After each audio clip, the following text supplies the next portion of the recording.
Bonsoir Henri. Bonsoir Emmanuel. Les affrontements de ces derniers jours entre des groupes armés de l'opposition et le pouvoir ont fait au moins 90 morts dans la capitale Bujumbura. Une répression féroce et des exécutions sommaires auraient suivi ces combats. L'ONU doit se prononcer cette semaine sur l'envoi d'une mission d'enquête, alors qu'il faut le dire, le Burundi est désormais au bord de la guerre civile.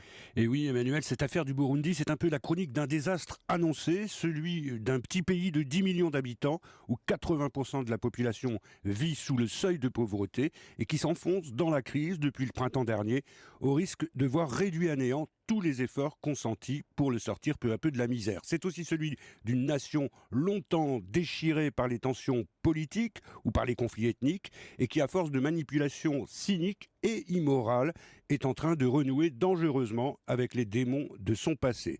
Mais ce désastre prévisible, c'est d'abord la conséquence d'une course à l'abîme, celle d'un régime prêt à tout pour se maintenir au pouvoir, y compris au pire. Quelle est l'origine de la crise au départ, Henri? Bien, c'est tout simplement la répétition d'un scénario qui devient assez classique en Afrique, avec un clan qui s'accroche au pouvoir autour d'un président qui n'hésite pas à jouer avec la Constitution pour se débarrasser d'un carcan devenu un peu encombrant. Et de l'autre côté, vous avez une société civile et surtout une jeunesse qui voudrait bien changer d'époque.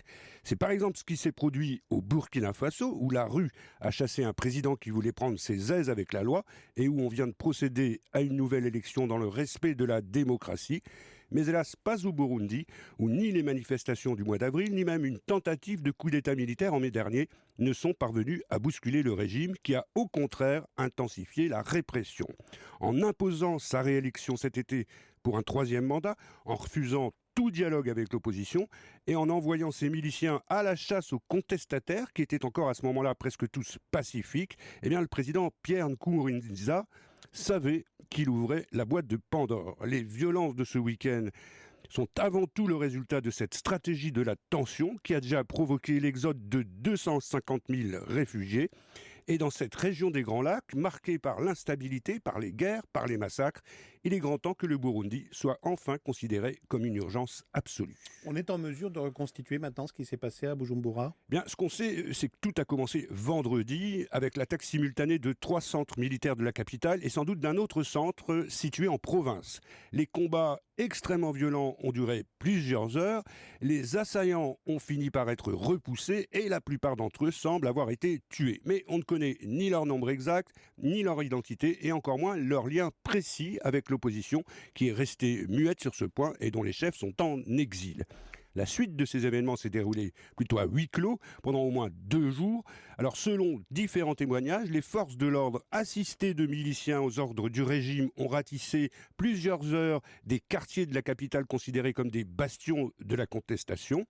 Et les habitants de Bujumbura ont ensuite découvert les rues jonchées de cadavres dont certains avaient les mains et les pieds liés, signe évident d'exécution. Mais on peut quand même se demander pourquoi la communauté internationale n'a pas réussi à stopper cet engrenage de la violence. Oui, parce qu'elle agit, comme souvent, trop peu ou trop tard. L'Europe a d'autres priorités, vous le savez, comme le terrorisme, les migrants, sans oublier le Mali et la Centrafrique, où elle est déjà engagée. L'Afrique, eh bien, elle est toujours aussi divisée sur cette question des potentats qui refusent de céder leur place. Et si l'ONU est bien consciente du danger, en définitive, elle ne peut pas faire grand-chose sans le feu vert des États. On parle maintenant d'une mission d'enquête des Nations Unies, mais ce ne sera pas suffisant. Plus que jamais, c'est une mission d'interposition qui s'impose au Burundi avec des casques bleus pour éviter le bain de sang. Le Burundi au bord de la guerre civile. Merci Henri Birchoun et à demain.